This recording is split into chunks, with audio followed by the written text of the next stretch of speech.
Hey, greetings everyone. I want to talk briefly about this Chicago Electric 4.5-inch angle grinder.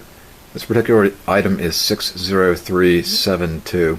It was pretty inexpensive, probably around $15, I seem to remember. Actually, we're going to make this very short and sweet. Here's a second unit that I bought, and as you can see, there's no power cord on it because, well, basically it's a piece of junk and it's ready for the garbage can. I had used this probably 3 or 4 times, very light duty, just to sharpen some blades, like lawnmower blades, that sort of thing. There was no problem. Of course, there wasn't a lot of a demand on the unit. But then one day, I put this sanding adapter onto the grinder. I had to shed doors, double doors on my, made out of rough cut lumber, and they had been painted without having sanded them. They were very rough, and I wanted to repaint them, so I wanted to cut that roughness down a little bit.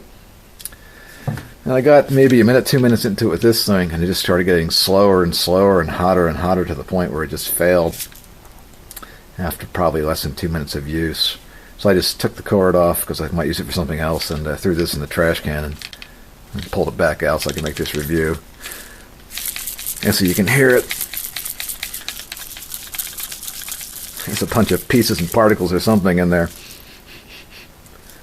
Anyway, I got out the old DeWalt, which I've probably had for 15-20 years, DW400, and put the sander on there.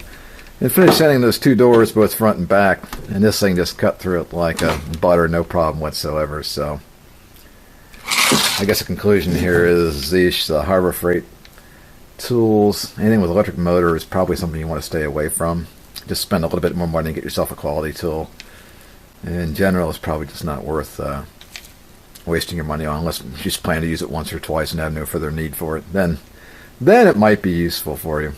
Hey, I decided to take this Harbor Freight grinder apart just to see what was rattling around there, and there's no obvious damage on this part here,